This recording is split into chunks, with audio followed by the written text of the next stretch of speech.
नमस्कार। कार्यक्रम सीधा कुरा जनतासँग हेर्नको निमित्त न्यूज 24 टेलिभिजन हेरेर बस्नुभएका सम्पूर्ण दर्शक महानुभावहरूलाई स्वागत छ। म वीरेन्द्र जैरो।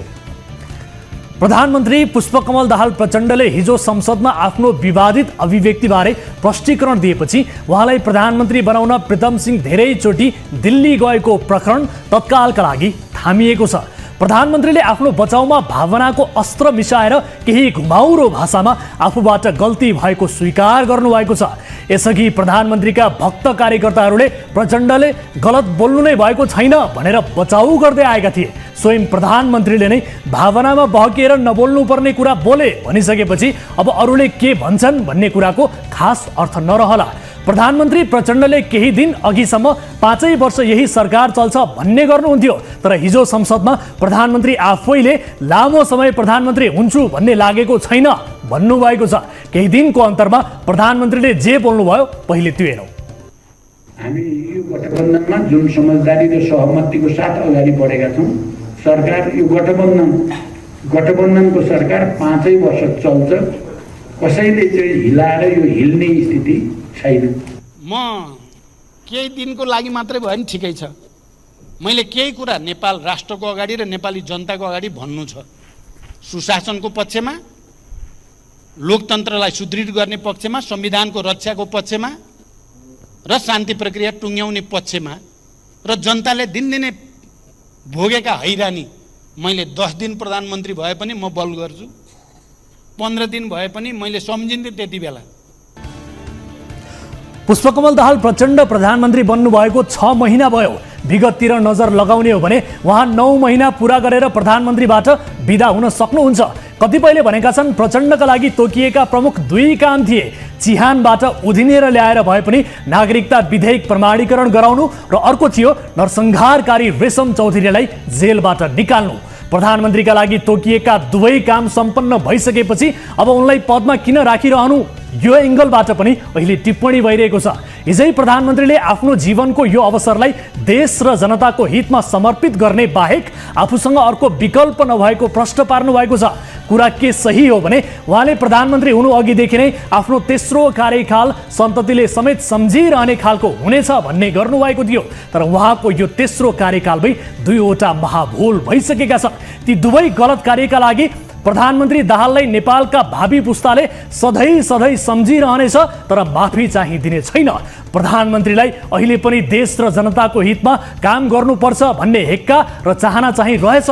उहाँको नियतमा हामीले पनि कहिल्यै शङ्का गरेनौँ। उहाँको कार्यशैलीले चाहिँ उहाँलाई एक असल शासक हुनबाट सधैँ रोकिरहेको छ भन्ने हाम्रो पनि ठहर थियो। नभन्दै उहाँको दिमागको एक भागले नेपालको सुशासन दिने शासक बन्नुपर्छ भनिरहँदो रहेछ, दिमागको अर्को भागले चाहिँ मास्टर कुट्नेको मुद्दा फिर्ता नरसंहारकारीलाई माफी पनि दिनुपर्छ भन्दो रहेछ। एकातिर सक्षम शासक पनि बन्ने, अर्कोतिर अपराधीहरूका पालनहार पनि बन्ने लालसाले प्रधानमन्त्रीलाई अल्लाह रामको स्थितिमा पुर्याइदिएको छ। प्रधानमन्त्री भन्नुहुन्छ कि भ्रष्टाचारका फाइल खुल्दै जान्छन्, अनुसन्धानमा जो पनि तानिन सक्छन्, यसमा सरकारले खुट्टा कमाउँदैन। तर व्यवहारमा हेर्ने हो भने नेभी सङ्घका कार्यकर्ताका लागि समेत सरकारले खुट्टा कमाएको छ। यस्तोमा बाहिर चर्चा भए झै काङ्ग्रेस नेत्री आर्जु राणा, मन्जु खाँडहरू मुछिने अवस्था भयो भने प्रधानमन्त्री आफ्नो अडानमा कायम रहन सक्नुहोला। उपप्राध्यापकको घाउचोट निको भएका कारण कुटपिटका योजनाकारलाई अब दुःख दिनु हुँदैन भन्ने मान्यता राख्ने प्रधानमन्त्रीले भ्रष्टाचारमा शून्य सहनशीलता पालना गर्नुहुन्छ भन्ने कुरा पत्यारिलो छैन। प्रधानमन्त्रीलाई एकातिर केही गर्नुपर्छ भन्ने हुटुटी छ, अर्कोतिर मास्टर कुट्ने, नरसंहारकारी, मूर्तिचोर सबैको माया पनि लागिरहेकै छ। छोरी, बुहारी, ज्वाइँ, भाइ, भतिजाका लागि प्रधानमन्त्रीले प्रकट गरेको मोहले धृत राष्ट्रलाई पनि बिर्साउँछ, तर यो कुरालाई दुनियाँले माफ नै गरिदिएका छन्। किनभने परिवारवाद राणाकालमा पनि हुन्थ्यो, बीचको पञ्चायतमा पनि हुन्थ्यो। अहिले प्रचण्डले पनि त्यही दोहोर्याए त किन टाउको दुखाउनु। प्रधानमन्त्री आफै सिसाको घरमा हुनुहुन्छ दर्शकबिन, यसकारण आज भ्रष्टहरूलाई प्रहार गर्ने अवस्थामा उहाँ हुनुहुन्न। यो तितो सत्य हामीलाई चाहिँ धेरैलाई थाहा पनि छ। यसकारण प्रधानमन्त्री दाहालबाट त्यस्तो खास आशा गरिँदैन। उहाँ आफैले केही गर्छु भन्नुभएका कारण रहल पहल आशा चाहिँ थियो। मन्त्री प्रधानमन्त्रीहरू बिहानदेखि बेलुकासम्म बैठक, भेटघाट, विमोचन, रिबन काट्ने, भाषण ठोक्ने, शिलान्यास गर्ने आदि काममा व्यस्त हुन्छन्। यस्ता काममा व्यस्त हुँदा उनीहरूलाई लाग्छ देशको लागि अहोरात्र खटिरहेको छु, देशमा राम्रै भइरहेको छ। तर टार्गेट बिनाको दौडले प्रधानमन्त्री त खाडलमा जाकिन्छन्, देशको भविष्य पनि प्रधानमन्त्रीसँगै शहीद हुन पुग्छ। प्रधानमन्त्री दाहाल कुराले सबै ठिकठाकै देखाउन भावुक भएर पनि मान्छेलाई कन्भिन्स गर्न सक्षम हुनुहुन्छ, तर सरकारको नेतृत्व गरेर देशमा कुनै सकारात्मक परिवर्तन ल्याउने मामिलामा उहाँले सक्नुहुन्न भन्ने तेस्रो पटक पनि प्रमाणित हुँदैछ। देशमा विद्यमान समस्या सुधार र समाधानका उपायमा 7-7 दिनको रिपोर्ट हेरेर कडा शासन लागू गर्नुपर्नेमा प्रधानमन्त्री ढुङ्गा हान्ने र टायर बाल्ने मात्रै सिप भएकाहरूलाई सल्लाहकार राखेर शासन गरिरहनु भएको छ। प्रधानमन्त्रीका लागि काङ्ग्रेसका, समाजवादीका वा मधेसी दलका मन्त्रीले राम्रो काम गरेर सघाउलान्, यो सपनामा पनि नसोचे हुन्छ। अनि प्रधानमन्त्री स्वयंले मन्त्रीहरूलाई काम दिनुपर्ने हुन्छ, तर उहाँको सचिवालय र सल्लाहकारको फौज हेर्दा त्यहाँ जागिर खान आएका बेरोजगारहरूको झुन्ड मात्रै देखिन्छ। बाँकी विज्ञहरूको टिम 7-7 दिनमा प्रगति विवरण माग्ने र कामहरू फटाफट गर्ने गराउने परिपाटी स्थापित गरेको भए सायद परिणाम आउने थियो, तर यस्तो केही पनि छैन। मानव ललिता निवास प्रकरणमा 400 जनालाई सजाय भयो, नक्कली भुटानी शरणार्थीमा ती 30 जनालाई सजाय भयो रे। यसबाट के हुन्छ?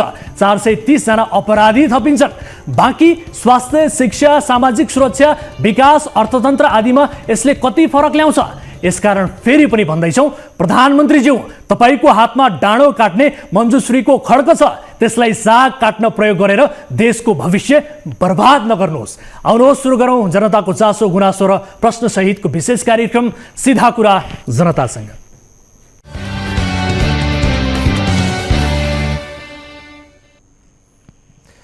स्वागत छ दर्शक महानुभावहरू, कार्यक्रम सीधा कुरा जनतासँगको नयाँ एपिसोडमा उपस्थित भइसकेका छौँ। विविध विषयसहित आजको कार्यक्रममा पनि उपस्थित भएका छौँ। आम नागरिकको चासो गुनासो र प्रश्नहरू सहितका विषयहरूलाई कार्यक्रममा समावेश गर्दै ती विषयको जवाबदेहिता खोज्ने र कुनै पनि विषयको समाधान खोज्ने प्रयास निरन्तर जारी छ। आजको कार्यक्रममा हामी समिट हस्पिटलको विषयमा फलोअप रिपोर्ट प्रस्तुत गर्दैछौँ। न्यूनतम मापदण्ड पनि पुरा नगरी अस्पताल चलेको विषय यसअघिको कार्यक्रममा हामीले देखाएका थियौँ र यो विषय खुलासा भएसँगै बागमती प्रदेश सरकारले यसको छानबिन अघि बढाएको छ र अस्पतालको अध्यक्ष जो हुनुहुन्थ्यो उहाँले यसअघि दिएको जवाफ झुटो साबित गर्ने केही तथ्यहरू समेत आजको रिपोर्टमा हामी प्रस्तुत गर्दैछौँ। यसबारे थप कुराकानी पनि आजको कार्यक्रममा गर्दैछौँ। यस्तै काठमाडौँ महानगरले सडक व्यापारीहरूसँग अभद्र र अमानवीय व्यवहार गर्ने नगर प्रहरीलाई कारबाही गरेको छ, तर सडक व्यापारीलाई निश्चित ठाउँ र समय तोकेर व्यवसाय गर्न दिनुपर्ने आवाज उठे पनि महानगरले यसको व्यवस्थापन अझै पनि गर्न सकेको छैन। यो विषय आजको कार्यक्रममा हामी प्रस्तुत गर्दैछौँ। यस्तै अभिनेता पल शाह एक अन्तर्वार्तापछि फेरि विवादमा तानिएको प्रसङ्ग सहितको रिपोर्ट पनि आजको कार्यक्रममा समावेश गर्दैछौँ। विराटनगरमा एक साइकल यात्रीमाथि भएको आक्रमण र राष्ट्रिय भलिबल लिगमा विभागीय टिम आर्मीका खेलाडीले एक दर्शक कुटेको प्रसङ्ग सहितको रिपोर्ट पनि आजको कार्यक्रममा हामी प्रस्तुत गर्दैछौँ। यसबाहेक अन्य विषय पनि समयले साथ दिए प्रस्तुत गर्नेछौँ। तपाईँ दर्शक महानुभावहरूसँगको प्रत्यक्ष कुराकानीमा जोडिनेछौँ। कुनै पनि समस्या पर्नुभएको छ, कुनै पनि गुनासाहरू छन् भने तपाईँले कार्यक्रममा प्रत्यक्ष रूपमा सहभागिता जनाएर आफ्ना समस्या गुनासाहरू राख्न सक्नुहुनेछ। हाम्रो टोल फ्री नम्बर 1660122424, यसैगरी एनसेल नम्बर 9801572424 टेलिभिजनको स्क्रिनमा देखिरहनु भएको छ, तपाईँका लागि खुला गरिसकेका छौँ। आउनुहोस् कार्यक्रमको सुरुवात गरौँ ताली र गालीको भोटिङ पोलबाट। यसअघि हामीले सोधेको प्रश्न थियो, प्रधानमन्त्री पुष्पकमल दाहाल प्रचण्डका छोरी ज्वाइँ समेत रहेका जीवन आचार्य कोशी प्रदेशमा दोहोरिएर मन्त्री बनेका छन्। नातावादकै कारण आचार्यले यस्तो अवसर पाएका हुन् भन्नेले तालीमा र होइनन् भन्नेले गालीमा भोट गर्नुपर्ने थियो। जसअनुसार 86%ले तालीमा र 14%ले गालीमा मत जाहेर गर्नुभएको छ। अर्थात् नातावादकै कारण आचार्यले यस्तो अवसर पाएका हुन् भन्नेमा सर्वाधिक मत परेको छ। तालीमा दर्शकहरूले सर्वाधिक मत व्यक्त गर्नुभएको छ। अब ताली र गालीका लागि आजको प्रश्न यस प्रकार छ,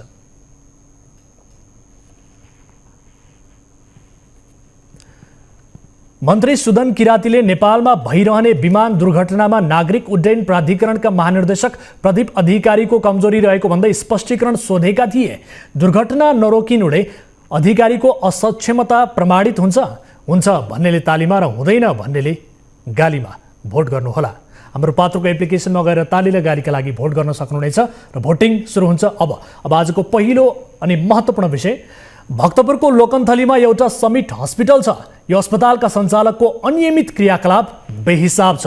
अरू त छाडौँ, अस्पताल जसको घरमा सञ्चालन छ तिनै घरधनीलाई दिनुपर्ने 1,61,00,000 रुपैयाँ नदिएर सञ्चालक तेज विक्रम थापाले हैरान पारेका छन्। सिधा कुराको 1025औं श्रृङ्खलामा हामीले सञ्चालक थापालाई घर भाडा किन नदिनु भएको भनेर सोध्यौँ। जवाफमा उनले भने यो विषय विवादित छ, अदालतमा मुद्दा चलिरहेको छ, मेरो पक्षमा अन्तरिम आदेश आएको छ।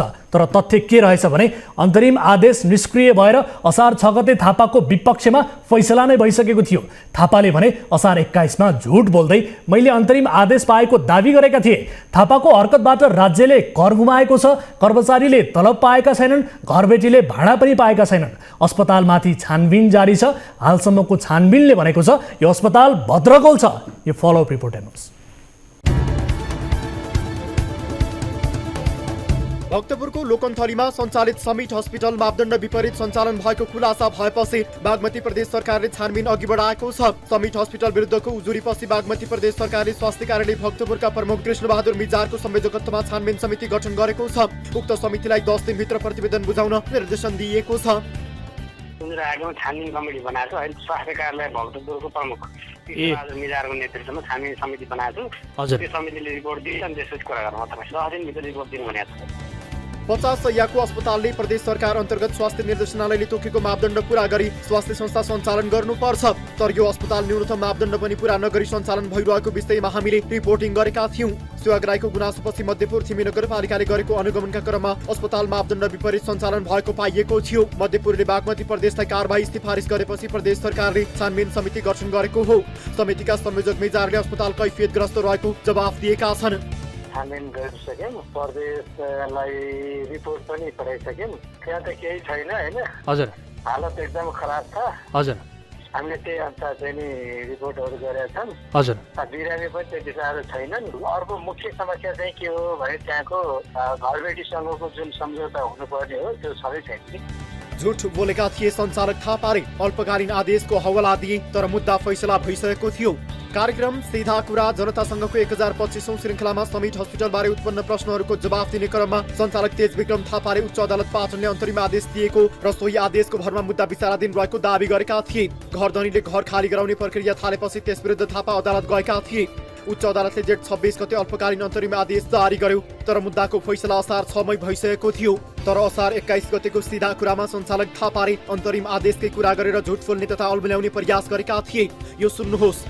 स्टे अर्डर त अदालतले तपाईँले यो सञ्चालन गर्न पाऊँ भनेर भन्नुभयो, अदालतले स्टे अर्डर नै दिएन नि सर। स्टे अर्डर किन छैन? तपाईँको जिल्ला अदालतमा तपाईँले चाहिँ मुद्दाको अवस्था हेर्नु भएको छ? हेरेका छौँ, हामीले देखाएका छौँ, प्रमाण देखाएका छौँ। पछि औचित्य सिद्धियो भनेर भनेको, त्यही भएर अध्ययन गरेर मात्र बोल्नुपर्छ मित्रहरू। अस्पताल सञ्चालक थापाले घर खाली गराउने घरबेटी विरुद्ध निषेधाज्ञा पाऊँ भन्दै उच्चमा मुद्दा दर्ता गरे। तर त्यो मुद्दाको फैसला असार 6 गते हुँदा थापाको विपक्षमा फैसला भयो। फैसलाको यो अंश हेर्नुहोस्। उच्चले घरधनीका पक्षमा गरेको फैसलाको पूर्णपाठ आउन भने बाँकी छ। हामीले मुद्दा फैसला भइसकेको अवस्थामा निष्क्रिय रहेको अल्पकालीन अन्तरिम आदेशको कुरा तपाईँले अघिल्लो कार्यक्रममा निकालेर किन भ्रम छर्न खोज्नुभयो भन्ने प्रश्न तेज विक्रम थापालाई गरेका छौँ। यो प्रश्नपछि थापाले फेरि नयाँ कायदे तर्क गरेका छन्। उनको तर्क सुन्नुहोस्। मलाई 28 गते धरपकड भयो होइन, कि चाहिँ म बन्दी प्रत्यक्षीकरणमा जानु पर्थ्यो होइन, अथवा अदालत चाहिँ अवहेलनामा जानु पर्थ्यो होइन। तर त्यो दिनमा अब मलाई 28 गते 29 गते मलाई अदालत ल्याउनु, म ढिलो फर्केँ, म त्यसै 8:30 बजे फर्केँ हेर्नुहोस्। पछि परिस्थिति कस्तो भयो भन्दाखेरि चाहिँ तपाईँको 1 गतेसम्म तपाईँको समय थप्ने भनेर चाहिँ समय थपेर ल्याइदिनु भयो, फाँटबाट होइन समय थपेर ल्याइदिनु भयो। अनि पछिल्लो सेसनमा चाहिँ त्यो जुन स्टे अर्डरको चाहिँ औचित्य समाप्त भएको भने किन भन्दाखेरि म त बन्दी 1 गते पनि सिद्धियो। अर्काको घरमा थापाको अनौपचारिक कब्जा, भाडामा लिने र दिने बेच सम्झौता नै छैन। 10 वर्षदेखि घर बहाल खर्खै। 65 साल फागुन 31 गते तत्कालीन मितिरी हस्पिटल र गोमा शिवाकोटीका पति रामकृष्ण पन्तबीच घर भाडामा दिने सम्बन्धमा भएको यो करारनामा हेर्नुहोस्।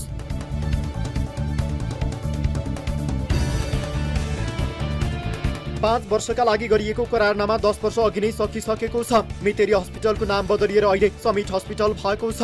अस्पताल गोमा शिवाकोटीकै घरमा चलिरहेको छ। तर 10 वर्ष यता घर भाडामा लिने र दिने बीच कानुनी सम्झौता भएको छैन। सम्झौता भएपछि सरकारले घरबाल कर बुझाउनु पर्छ। स्थानीय सरकारले अस्पताल वा घरधनीबाट पाउनुपर्ने 10 वर्षदेखिको कर गुमाइरहेको छ। घरधनी गोमा शिवाकोटीको दाबी अनुसार तेजविक्रम थापाले नमानेका कारण अहिलेसम्म घर भाडामा लिने र दिने बीच सम्झौता हुन नसकेको हो।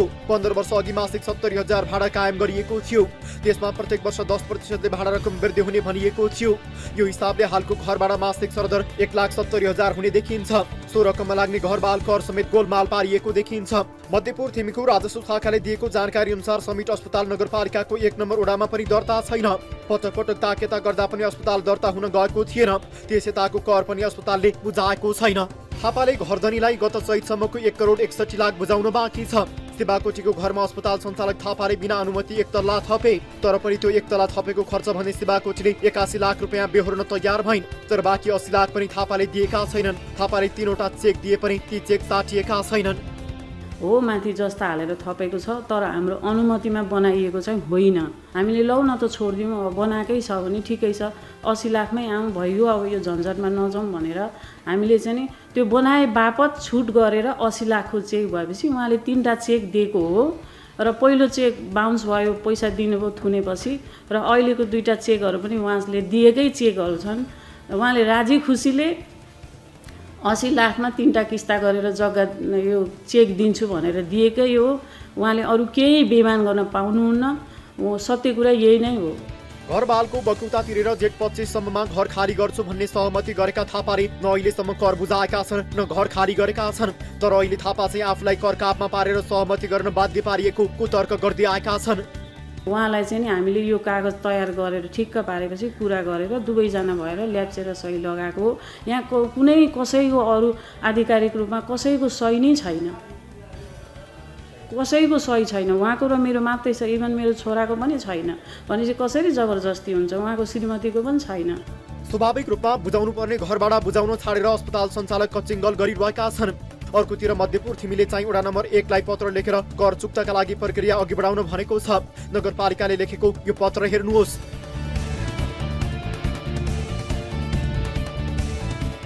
थापाबाट श्रम शोषणमा परेको भन्दै थप कर्मचारी न्युज 24 टेलिभिजनमा। यसअघि प्रसारण भएको रिपोर्टमा हामीले थापाको अस्पतालले डाक्टरको पारिश्रमिक सबै नदिएको देखाएका थियौं। पारिश्रमिक किन नदिएको भन्ने हाम्रो प्रश्नमा उनले नियोजित मान्छेको पक्षमा नबोल्न भन्दै आफ्नो बचाउ गरेका थिए। यो पनि सुन्नुहोस्। क्यान्टिन सञ्चालकदेखि सबै चाहिँ को हुनुहुन्छ उहाँलाई मेरो अगाडि ल्याएर कुरा गराउनुहोस्, अनि तपाईँलाई प्रष्ट हुन्छ। हेर्नुहोस्, नियोजित मान्छेहरूको नियोजित कुरामा चाहिँ तपाईँ जस्तो यतिका मान्छेहरू बोल्ने सबै नियोजित हुन्, तपाईँ नै सही।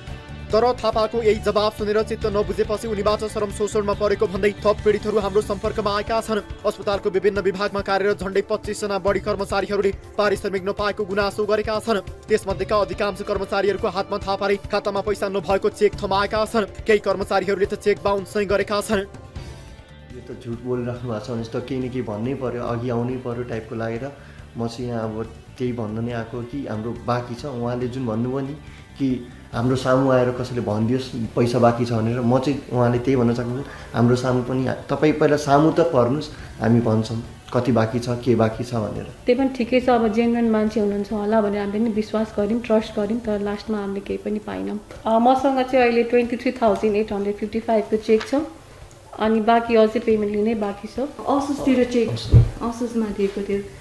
अब यो दसैँभन्दा अगाडि भन्न त दिन्छु भन्छ थियो, सबै क्लियर गर्छु भन्छ थियो। उहाँले क्लियर गर्छु होइन, चेक दिइसकेको थियो। सो चेक पनि बााउन्स भयो, कति डक्टरहरू जानुभयो, उहाँको चेकहरू पनि एकदम बााउन्स भयो।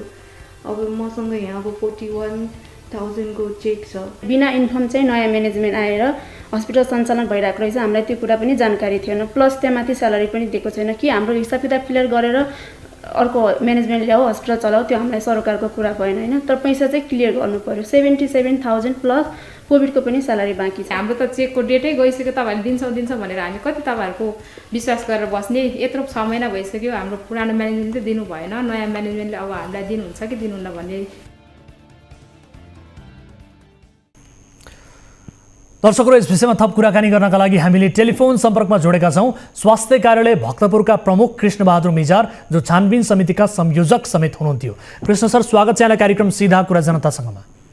हजुर, धन्यवाद, नमस्कार। अब यो समिट हस्पिटलको तपाईँहरूको छानबिन समितिले पनि अनुगमन गर्यो। जानकारी प्राप्त भए अनुसार तपाईँहरूले प्रतिवेदन पनि बागमती प्रदेश सरकारलाई बुझाइसक्नु भएको छ। तपाईँहरूले अस्पतालको अवस्था कस्तो पाउनुभयो, बुदागत रूपमा भनिदिनुहोस् न। अस्पतालको अवस्था हामीले हेर्दाखेरि के देखेका छौँ भनेदेखि यो हस्पिटल चाहिँ नि 2078 साल 7 महिना 29 गते देखि नै इजाजत चाहिँ नि सकिसकेको अवस्था छ एउटा। अनि अर्को चाहिँ नि यो 50 सयको अस्पतालको लागि जति कर्मचारी हैन अथवा अरू स्टाफहरू, अरू कर्मचारी, डाक्टर साहबहरू चाहिने कुरा थियो, त्यो चाहिँ नि पर्याप्त मात्रामा छैन। हजुर, देखिएन। हजुर, त्यो छ भने अर्को चाहिँ के देखिया छ भनेदेखि जस्तै अपरेसन थिएटरमा चाहिँ नि अलिकति राम्रैसँग कुराहरू भएका छन् हैन, राम्रो कुरा के अरे सरसफाइको कुरो पनि राम्रो छ, तर अन्यत्र चाहिँ त्यस्तो नदेखिएको पाइयो। त्यस्तै गरी यो घरबेटी र व्यवस्थापन पक्षसँग जुन भाडाको सम्झौता हुनुपर्ने थियो त्यो चाहिँ हामीले फेला पार्न सकेनौँ। हजुर। अनि अर्को चाहिँ अब उपचार पद्धतिका कुराहरू त भइहाल्यो हैन, त्यसको लागि चाहिँ हामीले केही यो बिलहरू हैन, बिरामीको चाहिँ नि प्रिस्क्रिप्सन अनुसारको बिलहरू कति तिरेको छ के छ भनेर त्यो कुराहरू चाहिँ नि लिएका थियौँ। त्यसैको आधारमा हामीले चाहिँ रिपोर्टहरू बनाएर बागमती प्रदेशलाई पठाइसकेका छौँ। हजुर। र यसको फर्दर छानबिनको लागि चाहिँ नि अब बागमती प्रदेशले के निर्णय गर्छ त्यो अनुसार चाहिँ नि गर्ला सायद। अब यो घरबेटीसँगको सम्झौताको प्रसङ्ग पनि तपाईँले निकाल्नुभयो। लामो समयदेखि घरबाल सम्झौता नगरेपछि राज्यलाई बुझाउनु पर्ने बहाल कर समेत छली गरेको पाइएको छ। अब जानकारीमा आएअनुसार वडा कार्यालयमा समेत यो व्यवसायका रूपमा दर्ता भएको छैन। पटक पटक उहाँहरूले ताकेता गर्नुभएको छ, त्यति गर्दा पनि सञ्चालकले दर्ता गरेका छैनन्। 1 दशकदेखि राज्यको कर छलेर दर्ता नगरेर पनि अस्पताल त निर्वाध रूपमा चल्दो रहेछ नि, होइन सर? त्यही त भने वास्तवमा के हुँदो रहेछ भने हुन त हामीले नै सम्झौता गरे हो यो के अरे कोभिडको उपचारको लागि भनेर। त्यति बेलाको अवस्था के थियो भने बिरामीहरूलाई कहाँ लगेर उपचार गर्ने भन्ने कुराहरू हुँदा हुँदै हामीले चाहिँ यी हस्पिटलहरूले पनि प्राइभेट हस्पिटललाई पनि सम्झौता गर्ने भन्ने कुराहरू भयो, जुन अनुसार चाहिँ नि हामीलाई केही अधिकार दिएको थियो सम्झौता गरेर सञ्चालन गर्न लगाउनु हुन भन्ने कुरो बागमती प्रदेशले हामीलाई जब अधिकार दियो त्यो अधिकार अनुसार चाहिँ नि हामीले समित हस्पिटललाई कोभिडको बिरामीहरूलाई उपचार गर्ने भन्ने कुराहरू चाहिँ नि सम्झौता गरेका थियौँ। हजुर। तर वास्तवमा अब कतिपय कुराहरू के भएको छ कसो भएको छ होइन, उनीहरूले रकम चाहिँ हामीले पाएका छैनौँ भन्ने कुराहरू गरिरहेछन्। त्यसको पनि एकपटक छानबिनको कुराहरू चाहिँ आइरहेको थियो। हामीले सिडिओको संयोजकत्वमा सिडिओ साहबलाई यो छानबिन गरेर पठाइदिनु भनेको थियौँ। हामीले चाहिँ नि उहाँहरूले पैसा लिएका कुराहरू छन् भनेदेखि उहाँहरूको बिल थियो, बिल अनुसार चाहिँ हामीले उहाँहरूले पैसा यो बिरामीसँग 1-2 रुपियाँ ल्याएको छ भन्ने कुराहरू राखेर रिपोर्टहरू दिएका थियौँ। हस्पिटलले पायो पाएन, के गर्यो कसो गर्यो केही थाहा छैन त्यो अन्य कुरा। ठिक छ, त्यो अर्को पाटो होला, त्यो प्रक्रियाका रूपमा अगाडि बढ्ला। तर अहिले जुन कन्डिसनमा यो हस्पिटल चलिरहेको छ, यो हस्पिटल चलिरहँदा यसले न्यूनतम मापदण्ड पनि पुरा गरेको तपाईँहरूले पाउनुभयो कि भएन? यो अस्पताल जुन कन्डिसनमा छ, यो अस्पतालमा चल्नका लागि भनेर यो इलिजिबल हो कि होइन, तपाईँहरूको चाहिँ के हो त थर? चल्नुपर्ने हो? हामीले थर गर्नुभन्दा पनि के हुन्छ भने यसको अब हामी 25 बेडसम्मको चाहिँ स्वास्थ्य कार्यालय भक्तपुरले नै स्वीकृति गर्छ होइन। यो 50 बेड भइसकेपछि चाहिँ नि बागमती प्रदेश अथवा निर्देशनालयले गर्ने कुराहरू हो। हामीले चाहिँ के भनेका छौँ भनेदेखि यसमा जति चाहिनुपर्ने कुराहरू हुन्, चाहिनुपर्ने मापदण्डहरू हुन्, त्यो चाहिँ नि एकदमै छँदै छैन। नभएको कारणले गर्दाखेरि अब यसलाई के गर्ने कसो गर्ने भन्ने कुरोको डिसिजन लिन चाहिँ नि बागमती प्रदेशले लिनुपर्छ भन्ने कुरा गरेर हामीले रिपोर्ट चाहिँ नि पेश गरेका छौँ। अब सिभिल हस्पिटलले समेत यो अस्पतालमा बिरामी रेफर गरेको पाइयो हाम्रो रिपोर्टिङका क्रममा। अहिलेको यो अवस्था हेर्दाखेरि समिट हस्पिटलमा चाहिँ सिभिल हस्पिटलका बिरामी पनि रेफर गरेर यो अस्पतालले उपचार गर्न सक्ने क्षमता हो कि होइन त, के भन्नुहुन्छ तपाईँ? अथवा यसमा केही कैफियत ठान्नुहुन्छ कि तपाईँको भनाइ चाहिँ के छ, स्वाभाविक नै हो कि अथवा केही कैफियत देख्नुहुन्छ यो प्रसङ्गमा? होइन, यस्तो छ, उपचार गर्नको लागि त 2 जना 4 जना डाक्टर चाहिँ नि अलिकति स्पेसलिस्ट डाक्टरहरू भयो भने त सक्ने कुराहरू भयो नै होइन, एउटा 2टा बिरामीलाई। तर जति चाहिँ नि यो बेडको क्यापासिटी छ नि, 50 बेडको क्यापासिटीको लागि जति चाहिने पूर्वाधारहरू, जति चाहिने ह्युम्यान रिसोर्सहरू, जति चाहिने स्टाफ नर्सहरू होला, अरू स्टाफहरू छन्, त्यो चाहिँ पर्याप्त मात्रामा छैन। त्यो कारणले गर्दाखेरि इलिजिबल हो भनेर भन्न चाहिँ मिल्दैन। तर सिभिल हस्पिटल त आफैमा पनि एउटा सुविधा सम्पन्न अस्पताल हो भनेर भनिन्छ नि, होइन? अब के गर्ने सर, यो हाम्रो समाज यस्तो छ, के भन्नु यसलाई मैले। ठिक छ, अब तपाईँहरूले तयार पारेको जुन प्रतिवेदन छ, यो प्रतिवेदनका आधारमा चाहिँ प्रदेश सरकारले कस्तो किसिमको कारवाही गर्ला, कहिलेसम्म एक्सन लिन सक्ला, के अनुमान गर्न सक्नुहुन्छ? हामीले त मैले त अस्ति हामीले कति गते भने 23 गते भन्नाले 24 गते नै पठाइसकेका छौँ। हजुर।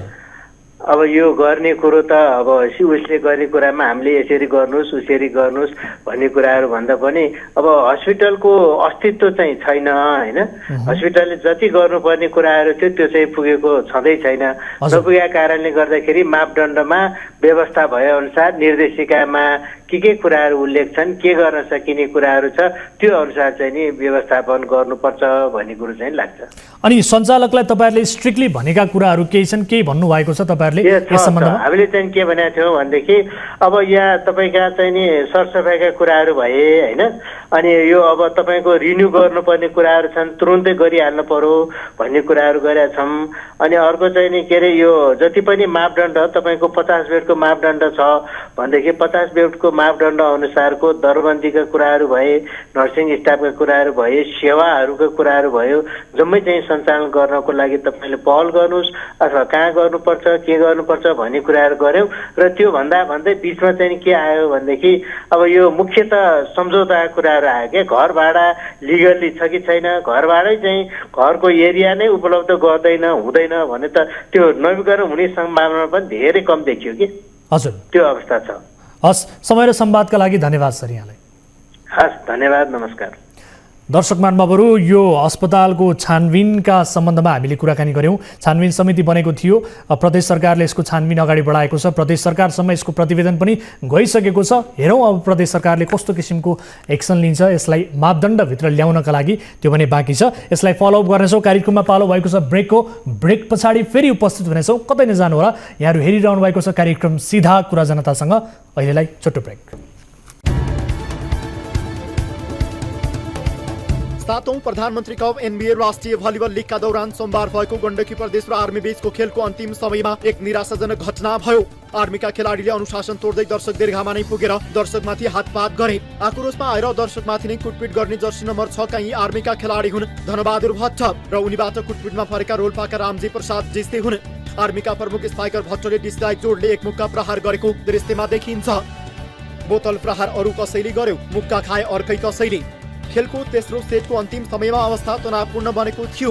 खेलमा आर्मी 23-24 को अवस्थामा गण्डकीका खेलाडीले प्रहार गरेको स्पाइक आउट भएपछि रेफ्रीले आउटको इशारा दिए। त्यो चरणको खेल 24-24 को बराबरीमा रोकिएको थियो। तर गण्डकीका खेलाडीले गरेको बलकको समयमा आर्मीका खेलाडीले लागेर गएको दाबी गरेपछि विवाद सुरु भएको थियो। गण्डकीका खेलाडीले रेफ्रीको निर्णयमा प्रश्न उठाइरहँदा एक समर्थकले भने कोर्टमा रहेका आर्मीको टोलीमाथि पानीको बोतल प्रहार गरेपछि आर्मीका खेलाडी समर्थक कुट्न दर्शक दीर्घामा नै पुगेका थिए। भट्टले कुचेका यी समर्थक बोतल प्रहार गर्ने थिए वा थिएनन् त्यो उनलाई थाहा थिएन, तर पनि भट्टले आफ्नो मर्यादा भुलेर हात हाले। खेलाडीको कुटाई खानी रामजी प्रसाद जस्ती मङ्गलबार न्युज 24 टेलिभिजनको कार्यालयमा आइपुगेका छन्। उनले आफूले बोतल प्रहार नगरेको बताएका छन्। खेलाडीसँगै अर्को एक प्रशिक्षकले समेत लात्तले हिर्काएको उनी बताउँछन्। गण्डकी र आर्मीको भलिबल चलिरहँदा हामी दर्शकको रूपमा हामी खेल हेरिरहेका थियौँ। त्यसै बेलामा खै कहाँबाट बोतल कसले फाल्यो, मैले चाहिँ फालेको थिइनँ। अनि त्यसै बेलामा उहाँहरूले मलाई इन्डिकेटर गरेर तैँले बोतल किन फालिस् भनेर भनिरहनु भएको बेला मैले फालेको होइन, मैले फालेको छुइनँ भन्दै गर्दाखेरि उहाँहरू एक्कासी आएर तलबाट आएर मलाई 6 नम्बर जर्सीले यहाँ पन्च हिर्काउनु भयो। अनि आर्मीको महिला भलिबलको कोचले आएर मलाई लात्ती हान्नुभयो। त्यो बगैँदा फुटेज छ, तपाईँहरूले हेर्न सक्नुहुन्छ। विभागीय टोलीबाट सधैँ अनुशासनको अपेक्षा गरिन्छ, तर खेलकुदमा बेग्लै छवि बनाएको आर्मीले अनुशासनका सबै हद पार गरेर तनाव सिर्जना गरिदियो। खेलाडीले दर्शकमाथि कुटपिट मात्र गरेनन्, आफू बस्ने कुर्सी समर्थकतर्फ फ्याँकेर तमासा देखाए। गण्डकी प्रदेशको रामजी प्रसाद ऋषिले आर्मीका खेलाडी धनबहादुर भट्टको नाम नै तोकेर कारबाहीको माग राख्दै सङ्घमा निवेदन दर्ता गराएका छन्। 6 नम्बर जर्सी र भलिबलको कोच लगायत 11 नम्बरका खेलाडी सबैलाई कडाभन्दा कडा कारबाही होस् भन्न चाहन्छु। तपाईँले कहाँ निवेदन दिनुभएको छ, कसलाई भन्नुहुन्छ? मैले के अरे भलिबल सङ्घलाई निवेदन दिएको र पुलिस कहाँ जाँदाखेरि यो भलिबल सङ्घले खेलाएको खेल हुँदाखेरि हामीले लिन मिल्दैन, भलिबल सङ्घले हामीलाई दियो भने यो हेर्न मिल्छ भनेर डिएसपी साहबले भनिसकेपछि भलिबल सङ्घमा मैले निवेदन दिएको छु। अहिलेसम्म उहाँहरूबाट कुनै रेस्पोन्स पनि आएको छैन। भट्ट राष्ट्रिय टोलीका सदस्य समेत हुन्, तर सोमबार भट्ट लगायत खेलाडीले अनुशासन मात्र तोडेनन्, उनीहरूले आक्रोशित हुँदै अमर्यादित बनेका थिए। तनावपूर्ण खेलमा आर्मीले गण्डकी प्रदेशलाई 3-0 हराएको थियो। राखीमा भएको खेलमा आर्मी 25-19, 26-24 र 33-31 विजयी भएको थियो।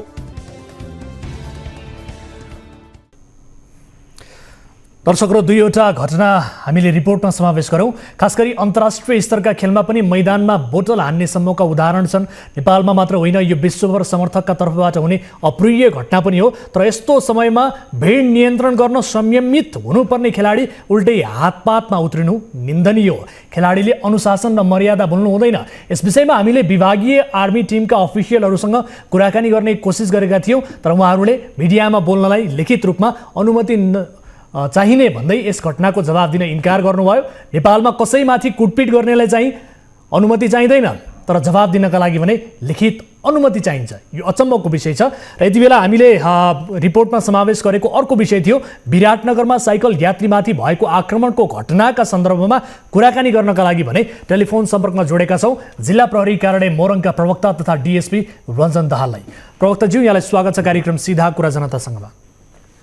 हजुर, धन्यवाद। हजुर, अब साइकल यात्री पवन शाहमाथि कारमा सवार आयुष भेटवालले प्रहार गरेको र उनी अहिले पक्राउ परिसकेको सम्बन्धी प्रारम्भिक सूचनाहरू प्रहरीले सार्वजनिक गरिसकेको छ। यो कुटपिट चाहिँ किन भयो, घटना के थियो, यसबारे बताइदिनुहोस् त। हजुर, यो घटना चाहिँ यो 2080 असार 20 गते साँझ 8:30 बजेको समयमा घटेको घटना छ। अब यो घटनालाई हामीले अनुसन्धान गर्दाखेरि के पाउँछौँ भने प्रहार गर्ने जो आयुष भेटवाल हुनुहुन्छ उहाँ र पीडितको बिचमा पुरानो त्यस्तो चिनजान अथवा पुरानो कुनै रिसिभी भएको देखिएको छैन।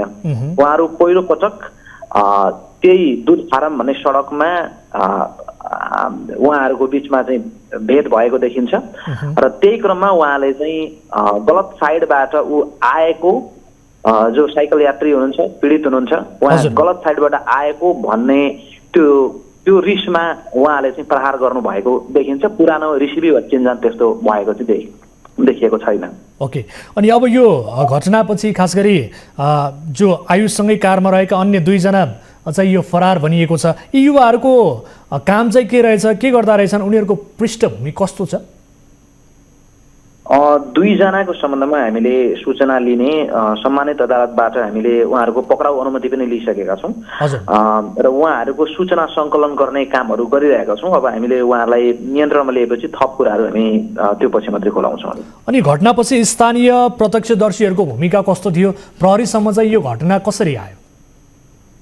हामीलाई हाम्रो 100 नम्बरमा टेलिफोन मार्फत जानकारी प्राप्त भयो र जानकारी प्राप्त हुने बित्तिकै हामीले तत्कालै प्रहरीलाई उक्त घटनास्थलमा परिचालन गर्यौँ र सोही बिचमा हामीले चाहिँ हाम्रो कन्ट्रोल रुममा भएको र बाहिर विभिन्न सोर्सबाट हामीले सीसीटीभी फुटेजहरू पनि प्राप्त गर्न सक्यौँ र त्यो सीसीटीभी हेरिसकेपछि फुटेज हेरिसकेपछि चाहिँ घटना अत्यन्तै निन्दनीय किसिमको क्रूरतापूर्वक प्रहार गरेको देखिएको र पीडितको मृत्यु समेत भएको हुन सक्ने आकलन त्यो फुटेज हेरेर गरेपछि हामीले तत्कालै हाम्रो सम्पूर्ण टोलीलाई त्यो रातभरि नै परिचालन गर्यौँ। हामी आफै पनि खट्यौँ, फिल्डमा गयौँ र राति हामीले पक्राउ गर्न भेटेनौँ, तर भोलिपल्ट बिहान हामीले उहाँलाई नियन्त्रणमा लिएका थियौँ। अब मुक्का प्रहार गर्ने जो आयुष भिटुवाल हुनुहुन्छ, यति बेला प्रहरीको नियन्त्रणमा पनि हुनुहुन्छ, उहाँले चाहिँ खास गरी मापासे गर्नुभएको थियो कि के थियो अवस्था? उहाँको पृष्ठभूमि त थाहा भयो होला प्रहरीलाई, उहाँ के गर्नुहुन्छ? उहाँ कुनै त्यो आपराधिक पृष्ठभूमिको मान्छे हो कि के हो त? उहाँ अब अहिलेसम्म बुझ्दाखेरि उहाँ चाहिँ एउटा ब्याचलर्स लेभलमा पढिरहनु भएको विद्यार्थी हुनुहुन्छ। उहाँको त्यस्तो पूर्व आपराधिक पृष्ठभूमि त हामीले अहिले पाएका छैनौँ, तर त्यस दिनकै घटना हेर्दाखेरि चाहिँ त्यो निकै नै डरलाग्दै किसिमको हामीले पनि भेटाएका छौँ। उहाँले मापसे गर्नुभएको थियो त्यो समयमा? अब उहाँलाई हामीले नियन्त्रणमा लिँदाखेरि भोलिपल्ट भइसकेको थियो, अर्को दिन भइसकेको थियो। त्यो भएकोले उहाँको मादक पदार्थ सेवनको परीक्षण त हुन पाएन। अब हामीले अनुमान लाउने कुरा रहेन, त्यो भएकोले त्यो विषयमा हामीले अहिले बोल्न उपयुक्त नहोला। अब डिएसपी साहब, यो भिडियो फुटेज सार्वजनिक भएपछि यसमा जनचासो व्यापक रूपमा बढेको छ, मानिसहरू आक्रोशित भएका छन्, मानिसहरूको रियाक्सन तपाईँहरूले ख्याल गर्नुभएको छ? हजुर, होइन, यसमा अब यो स्वाभाविक पनि छ। घटनाको प्रकृति हेर्दाखेरि जो कोहीलाई पनि एक किसिमको डर लाग्ने, मान्छेलाई त्यो त्रसित बनाउने किसिमको नै भिडियो छ। त्यो भिडियो हेरेर हामीलाई पनि एक प्रकारले झकझक्याएको थियो त्यो भिडियोले। त्यसकारण आम सेन्टिमेन्ट यसको नेगेटिभमा जाने कुरा त्यो स्वाभाविक जस्तो देखिन्छ। अहिले अब घाइतेको अवस्था के छ? विशेष गरी उनको स्वास्थ्य अवस्थाबारे केही भन्न सक्नुहुन्छ यहाँले? घाइतेलाई हामीले चाहिँ तत्कालै प्रहरीले उद्धार गरेर त्यहाँबाट चाहिँ कोशी अस्पतालमा पुर्याएको थियौँ र कोशी अस्पताल पुगेर हामीले भेटेको थियौँ। भेट्दाखेरि चाहिँ उहाँको ब्लड चाहिँ कानबाट र नाकबाट ब्लड बगिरहेको अवस्थामा हामीले त्यहाँ पुर्याएका थियौँ। तर अब हामीले सिटी स्क्यान लगायत सम्पूर्ण त्यो परीक्षणहरू पनि गर्न लायौँ। लाउँदाखेरि भित्री ठुलै चोट भन्ने चाहिँ देखिएको छैन, तर उहाँ अहिले काम गर्न अझै पनि जान सकेको छैन भन्ने कुराहरू चाहिँ हामीले बुझेका छौँ। प्रहरीले अस्पताल पुर्याउँदा उहाँ बेहोस अवस्थामै हुनुहुन्थ्यो कि अथवा के थियो? उहाँलाई लिएर जाने क्रमसम्म पनि उहाँ बेहोसै हुनुहुन्थ्यो। हस्पिटल पुग्ने समयमा उहाँको चाहिँ होस फर्केको थियो। अब यो घटनापछि एउटा अर्को प्रश्न जबरजस्त रूपमा के उठेको छ भने नि डिएसपी साहब, जस्तो विराटनगरमा पनि गुन्डागर्दी मौलाउँदै गएको, युवाहरूमा आपराधिक मनोबल बढ्दै गएको हो कि भन्ने पनि देखिएको छ, त्यस्तो लाग्छ तपाईँहरूलाई? त्यो अब यो आइसोलेटेड घटनाको रूपमा हामीले पाएका छौँ। यसमा कुनै ट्रेन्डको रूपमा चाहिँ हामीले भेटाएका छैनौँ। यदाकदा यस्ता घटनाहरू घट्छन् र यी हरेक घटनामा संलग्न मान्छेहरूलाई हामीले पक्राउ गरेर सम्बन्धित अपराधमा कानुनको दायरामा ल्याउने काम गरिरहेका छौँ र त्यस्तो खालको चाहिँ देखिँदैन। तर यदाकदा यो खालका घटनाहरू घट्ने गर्छन्, त्यसमा हामीले निर्ममतापूर्वक हामीले कानुनी कारबाही गरिरहेका छौँ। हस् डिएसपी साहब, यो समय र संवादका लागि यहाँलाई धेरै धेरै धन्यवाद। यहाँलाई पनि र यहाँको टेलिभिजनलाई पनि धेरै धेरै धन्यवाद। दर्शक महानुभावहरू, हामीले कुराकानी गऱ्यौँ विराटनगरमा जुन साइकल यात्रीमाथि आक्रमण भएको घटनामा आज जुन हिसाबले सामाजिक सञ्जालमा तरङ्ग पैदा भएको छ, यो घटनाको वास्तविकता के हो र पछिल्लो अनुसन्धानको प्रारम्भिक अनुसन्धानले के देखाएको छ, यसबारे कुराकानी गऱ्यौँ। अब अर्को विषयतर्फ यति बेला यहाँहरूको ध्यान आकर्षण गराइहाल्छु। काठमाडौँ महानगरका सडक पेटीमा पहिले व्यापार हुन्थ्यो, अहिले ती क्षेत्रहरू खुला छन्। पैदल यात्रुका लागि हिँडडुल गर्न सहज छ, तर यसको बदलामा जो कोही गरी खाने माथि महानगरका प्रहरीले ज्यादती गर्न मिल्छ के? काठमाडौँ सहर धनीहरूको लागि मात्रै हो? यी र यस्ता अनेक खालका कैयन प्रश्नहरू उब्जेका छन्। साइकलमा फलफुल बोकेर बेच्दै हिँड्ने एक व्यक्तिलाई रुवाउँदै उनको मालवस्तु खोज्ने नगर प्रहरीहरू विवादमा मुछिएका छन्। महानगरका प्रहरीमा मानवता हराउँदै गएको भनेर पनि चर्चा भइरहेको छ। तर महानगरले अभद्र व्यवहार गर्ने, आर्थिक लेनदेनमा संलग्न हुने 12 जनामाथि कारबाही गरेको बताएको छ। 12 मध्ये 7 जनालाई त बर्खास्त नै गरिएको छ।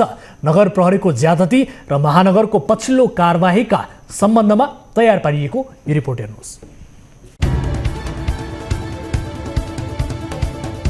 ठेला तथा साइकलमा व्यापार गर्नेहरूमाथि काठमाडौँ महानगरका नगर प्रहरीहरूले गर्ने ज्यादती विरुद्ध फेरि एकपटक समाज तरङ्गित भएको छ। साइकलमा फलफुल बेच्न हिँडेका एक व्यापारीमाथि महानगर प्रहरीले गरेको ज्यादतीको एक कारुणिक दृष्टिमाथि धेरैले महानगरको शैली विरुद्ध आक्रोश पोखेका छन्। विशेष गरी सामान्य व्यापारीमाथि महानगरका नगर प्रहरीले गरेको झिनाझम्टी र व्यापारीको रोदनले धेरैलाई भावुक बनाएको छ। साइकलमा रहेको फलफुल सडकमा छरपष्ट पार्नेदेखि एक मामुली व्यापारी रुवाउनेसम्मको हरकत काठमाडौँ महानगरका नगर प्रहरीहरूले गरेका छन्। काठमाडौँ महानगरले सडक पेटीमा हुने गरेको व्यापार हटाउन कडा नीति लिएको छ। ठेलामा गरिने व्यापारले पनि सडक साँघुरो बनाएको भनेर त्यस विरुद्ध पनि झिनाझम्टी हुने गरेको छ। यो दृश्य चाहिँ पेटीको व्यापार वा ठेलाको व्यापार पनि होइन। साइकलमा फलफुल राखेर घर घर बेच्दै हिँड्ने माथि महानगरका नगर प्रहरीहरू खनिएका छन्। काठमाडौँ महानगरका मेयर बालिन शाहले चुनाव अघिका आफ्ना अन्तर्वार्ताहरूमा सडक पेटी वा ठेलामा व्यापार गर्नेहरूलाई जबरजस्ती हटाउने भन्दा पनि उनीहरूका लागि विकल्प दिनुपर्ने विचार राख्ने गरेका थिए। तर अहिले काठमाडौँ महानगरले सडकमा व्यापार गरेर जीविका गर्नेहरूका लागि हालसम्म कुनै विकल्प दिएको छैन। बढी चर्चा र चासोमा परेको यो भिडियो शेयर गर्दै पूर्व प्रधानमन्त्री डाक्टर बाबुराम भट्टराईदेखि सचेत हर कोही नागरिकले काठमाडौँ महानगरलाई सम्झाउँदै भनेका छन् कि यो सहर धनीहरूका लागि मात्रै हो। डाक्टर भट्टराईले ट्विटर मार्फत आपत्ति जनाएका छन्।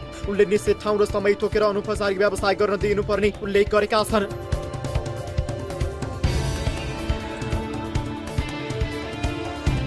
महानगरका नगर प्रहरीहरूको दुस्साहस बढ्दै 7 जना बर्खास्त 5 निलम्बनमा।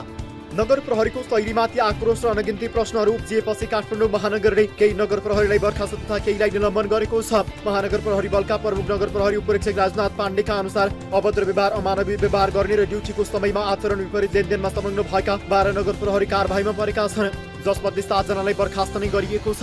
5 जनालाई अनुसन्धानका लागि निलम्बन गरिएको छ। कारबाहीमा पर्नेहरूको संख्या थपिन सक्ने नगर प्रहरी प्रमुख पाण्डेले जानकारी दिएका छन्। अहिले कारबाहीमा परेका मध्ये धेरै जसो महानगरले युनिक सेक्युरिटिज मार्फत दिएका नगर प्रहरीहरू छन्। युनिकबाट महानगरले 81 व्यक्तिलाई नगर प्रहरीमा राखेको छ। 350 नगर प्रहरीहरू मध्ये धेरै जसो करारमा छन् भने केही प्रहरीहरू स्थायी पनि छन्। निलम्बनमा परेका ती 5 जना महानगरका पुराना तथा स्थायी कर्मचारीहरू हुन्। केही नगर प्रहरीहरू आर्थिक लेनदेनमा मुछिएको, केहीले अमानवीय व्यवहार गरेको पाइएपछि उनीहरूमाथि तत्कालै कारबाही गरिएको नगर प्रहरी प्रमुख पाण्डेले जानकारी दिए। अन्य केहीलाई स्पष्टीकरण सोध्ने, सचेत गराउने र यस प्रकारका घटना दोहोरिन नदिन क्षेत्रमा खटाएका प्रहरीहरूलाई केन्द्रीय कार्यालयमा बोलाएर आचरण सम्बन्धी तालिम दिन थालिएको छ। बालिन विरुद्ध इनफ इज इनफ अभियान। काठमाडौँ महानगरका प्रहरीले सडकमा व्यापार गर्ने श्रमिकलाई अमानवीय व्यवहार गरेको भन्दै इनफ इज इनफ अभियानले विरोधमा ह्यासट्याग अभियान चलाएको छ। इनफ इज इनफ अभियानले ह्यासट्याग अभियान मार्फत बुधबार दिउँसो महानगरको गेटमा प्रदर्शन गर्ने तयारी गरेको छ। बालिनको र्याप गीतमा प्रयोग भएको गरिबको चमेली बोल्दिने कोही छैन भन्ने वाक्यलाई नै ह्यासट्याग बनाएर प्रदर्शनमा सहभागी हुन आह्वान गरिएको छ। इनफ इज इनफ अभियान तत्कालीन प्रधानमन्त्री केपी शर्मा ओलीको विरोधका क्रममा चर्चामा आएको थियो।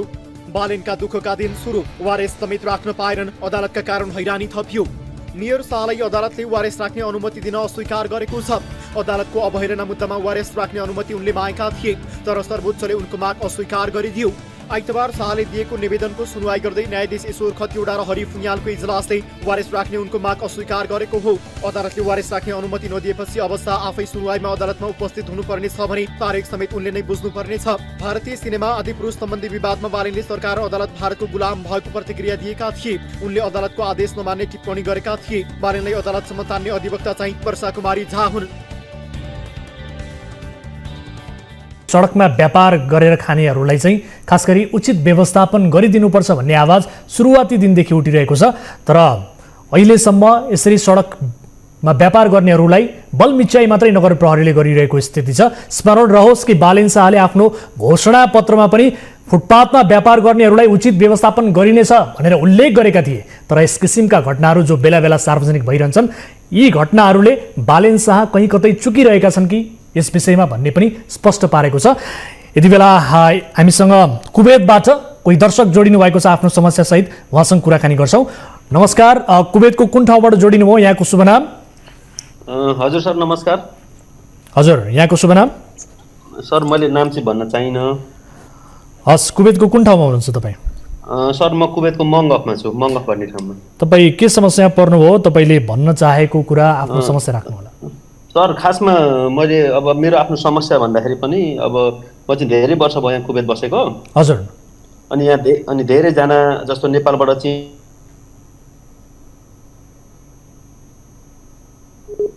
एकदमै गलत तरिकाले ल्याउने चेलीबेटीहरू ल्याउने कुवेतमा, अनि उनीहरूलाई चाहिँ मिसयुज गर्ने अनि त्यो सबै डुप्लिकेट डकुमेन्ट्सहरू डुप्लिकेट बनाएर चाहिँ कुवेत ल्याएर अनि यो अरबीको घरमा चाहिँ काम लगाउने अरबीहरूले एकदमै धेरै कुटपिट गर्ने उनीहरूलाई के जो कामदारलाई। अनि त्यसपछि अब हामीले चाहिँ अब यस्तो केसहरू धेरै आफूले सके जति यहाँ विदेशमा बसेर पनि उद्धार गरिराख्छौँ। अनि त्यो सिलसिलामा चाहिँ एकजना नेपाली एकजना दलाल हुनुहुन्छ, उहाँ चाहिँ हामीले पछिल्लो समय उहाँको बारेमा पत्ता लगायौँ। उहाँको चाहिँ खास घर चाहिँ दमक रहेछ अनि उहाँको चाहिँ माइत चाहिँ केरखा मिलनचोकमा बस्ने रिता घिमिरे भन्ने एकजना दलाल हुनुहुँदो रहेछ यहाँ। उहाँले चाहिँ एउटा कम्पनी खोलेर नेपालबाट चाहिँ त्यो चेलीबेटीहरूलाई डोमेस्टिक वर्करको रूपमा कुवेत भित्राउने होइन। हजुर। अनि कुवेत भित्राएर उहाँले पहिले अफिसमै थुनेर राख्ने। मैले सबै प्रुफहरू पठाएको छु, मैले हजुरलाई पठाएको छु सबै डकुमेन्ट्सहरू। हजुर। अनि त्यो प्रुफहरू अनि त्यसरी अनि त्यो सिलसिलामा एकजना हामीले उद्धार गर्ने क्रममा चाहिँ उहाँहरूले पुरा त्यो दलालको चाहिँ पुरै सञ्जाल छ कुवेतमा। नेपालीले नि नेपालीलाई बेच्ने, दुःख दिने, यातना दिने यावत ठुलो सञ्जाल छ क्या।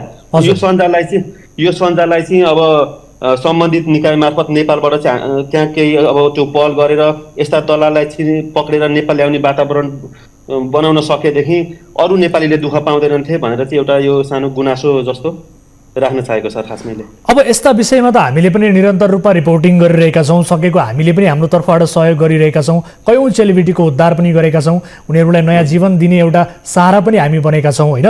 तर तपाईँले जुन ढङ्गबाट भन्नुभयो दलालको नामै किटाएर तपाईँले भन्नुभएको छ, कम्पनी नै खोलेर सेलिब्रिटीहरू ओसार पसार गर्ने यस खालको हरकत त्यहाँ भइरहेको छ, गिरोह नै सक्रिय छ भनिरहँदा त्यो गिरोहको बारेमा तपाईँले कुनै सम्बन्धित निकायलाई खबर गरिदिनु भएको छ कि छैन?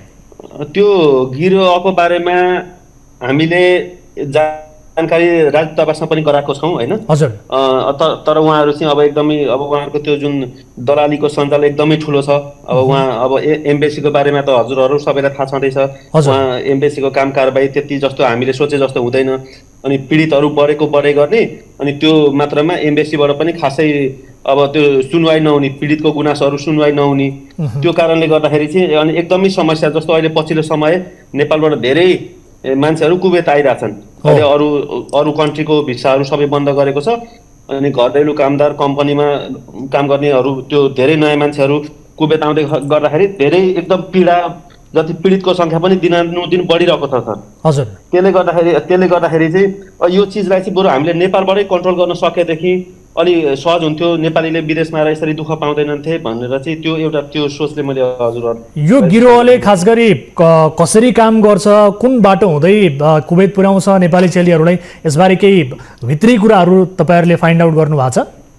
सर मैले 2-3जना पीडितहरूसँग मैले हाम्रो एउटा टिम छ, त्यो टिमले चाहिँ सम्पर्क गरेका थियौँ। हजुर। अनि उहाँहरूले चाहिँ अब जस्तो डोमेस्टिक वर्करमा काम गर्न आउने चाहिँ धेरैजना अनपढ हुनुहुन्छ। अनि उहाँहरूलाई चाहिँ नेपालकै एयरपोर्टबाट मैले सोधेको तपाईँहरू प्लेन चेन्ज गरेर आउनुभयो कि एउटै प्लेनमा कुवेत आइपुग्नु भयो कि भनेर भन्दाखेरि काठमाडौँबाट चढेर सिधै कुवेत आएको भनेर भन्नुभयो। त्यसको मतलब उहाँहरू नेपालबाटै आउनु भएको होइन। अनि त्यसमा अनि के छ भने एकजना पीडितको मैले त्यहाँ प्रुफ पठाएको छु, श्रम गरेको छ, श्रमको स्टिकर छ। अनि श्रमको स्टिकरमा चाहिँ के छ भन्दाखेरि त्यो नाम उहाँकै छ, पासपोर्टमा जे नाम थियो त्यही नाम छ, तर त्यो श्रमको जुन एउटा त्यो नम्बर हुन्छ नि सर, त्यो नम्बर चाहिँ एकजना पुरुष मान्छेको नम्बर छ। हामीले पछि त्यो भेरिफाई गराउँदाखेरि त्यो पत्ता लगायौँ कि त्यो पुरुष मान्छेको मतलब श्रम गरेको छ। अनि त्यो चाहिँ कसरी भन्छ त्यो? हस्, तपाईँले यो गम्भीर विषयमा जानकारी गराउनु भएको छ। हुन त यो हामीलाई पनि जानकारी भएको विषय हो, तर तपाईँले जुन गिरोहको कुरा गर्नुभयो, यो गिरोहको थप कर्तुत हामी पक्कै पनि पर्दाफास गर्ने कोसिस गर्नेछौँ, के रहेछ वास्तविकता बुझ्नेछौँ र सम्बन्धित निकायको गम्भीर रूपमा ध्यान आकर्षण पनि गराउँछौँ। एउटा अर्को पनि कुरा यसमा जोड्न चाहिहालेँ, छोटोमा। हस् सर। अनि यो के अरे एउटा यो कुवेतमा एउटा कम्पनी छ, प्रिचार्ट कम्पनी भन्ने होइन। हजुर। त्यो नेपालबाट मनकामना म्यान पावरले चाहिँ मान्छे सप्लाई गर्छ। अनि त्यो चाहिँ एकदमै धेरै कम्प्लेन भएको कम्पनी हो क्या कुवेतमा। अनि फेरि रिपिटेडली त्यही कम्पनीमा मान्छे ल्याएर यहाँ पनि एकदमै धेरै व्यक्तिहरू चाहिँ एकदम बिजोग अवस्थामा हुनुहुन्छ, उहाँहरूलाई काम लगाएको छैन, तलब दिएको छैन।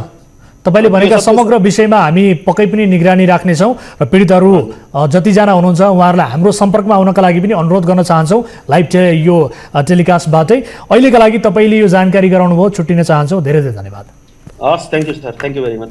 दर्शक महानुभावहरू, उहाँ कुवेतबाट हुनुहुन्थ्यो, आफ्नो नाम बताउन चाहनु भएन, तर गम्भीर विषयमा जानकारी गराउनु भएको छ। सँगै आजलाई कार्यक्रम सीधा कुरा जनता सङ्घको निर्धारित समय सकिएको छ। कुनै पनि समस्या पर्नु भएको छ भने हाम्रो टोल फ्री नम्बर 1660122424, एनसेल नम्बर रहेको छ 9801572424। 24 घण्टा तपाईँले हाम्रो 24 हेल्प डेस्कमा कल गरेर सम्पर्क गरेर आफ्ना समस्या गुनासाहरू टिपाउन सक्नुहुनेछ। कार्यक्रम सीधा कुरा जनतासँगबाट म वीरेन्द्र जैरू बिदा हुन्छु। नमस्कार।